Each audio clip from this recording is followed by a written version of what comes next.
তোমার এই দেশের মাটিতে কোরআন মাজিদকে আমি দেখিয়েছি। দেখো, কোরআন মাজিদের গায়ে যদি মিথ্যা দোয়া লিখতে পারে, তাহলে সে দেশের মাটিতে মিথ্যা ধর্ম আছে। এক পৃষ্ঠা দোয়া আমি আব্দুর রাজ্জাক বলেছি, কিয়ামত পর্যন্ত কোনোদিন যদি এই দোয়া রাসূলের দোয়া বলে প্রমাণ হয়, সেই দিন আমি আব্দুর রাজ্জাক বিন ইউসুফ আর জাতির সামনে কথা বলবো না। আমি 20 বছর থেকে, আমি 1990 সাল থেকে 30 বছর থেকে চ্যালেঞ্জ দিয়ে আসছি, এখন পর্যন্ত কোনো মায়ের বেটা দাঁড়ায় না। আব্দুর রাজ্জাক সাহেব, কোরআন মাজিদের শেষ দোয়াটি সত্যি নবীর বলা দোয়া, এই কথা কেউ বলতে সাহস করে না। আমি বলেছি সাদ্দাদের কাহিনী মিথ্যা। কেউ যদি সাদ্দাদের কাহিনী প্রমাণ করতে পারে, আমি সেদিন থেকে জাতির সামনে বক্তব্য দেব না। আমি বলেছি কোরআন মাজিদ বলতে হবে, কোরআন শরীফ নয়। কেউ যদি কোরআন শরীফ প্রমাণ করে দিতে পারে, আমি সেদিন থেকে জাতির সামনে বক্তব্য দেব না। আমি জাতির সামনে বলেছি যে আল্লাহর নবী যে রাস্তা দিয়ে হাঁটতেন, সে রাস্তায় বুড়ি কাঁটা পুঁতে রাখতো। একদিন নবী দেখলেন রাস্তায় কাঁটা নেই, নবী ভাবলেন বুড়ির কিছু হয়েছে। এই ঘটনার সত্যতা প্রমাণ হলে আমি জাতির সামনে কথা বলবো না।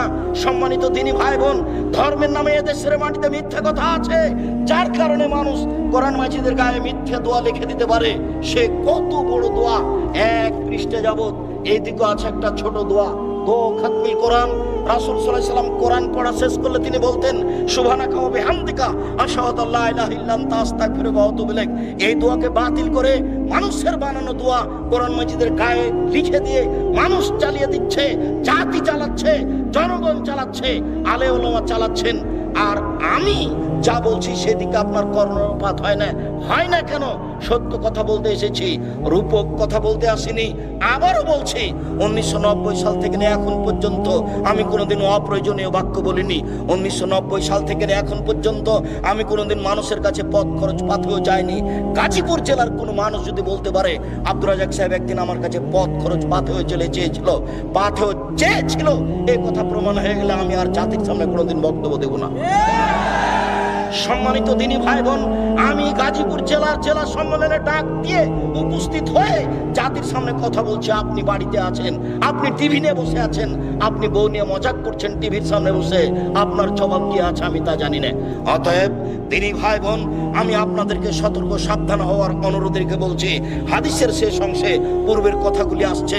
এবার আপনি দেখুন, ওই যে লোকটার মুখের ডান দিকে এবং বাম দিক লোহার পাকা লাঠি দিয়ে চিরে দেওয়া হচ্ছিল, ফেড়ে ফেলা হচ্ছিল, সে লোকটিকে হুয়া রাজুলুন কাযাব, সে ছিল মিথ্যা কথা বলতো।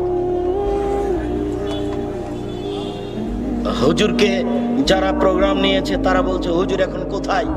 তখন হুজুর বলছে আমি যমুনা ব্রিজ পার হয়ে গেছি। তখনও হুজুর বাড়ি থেকে বের হয়নি।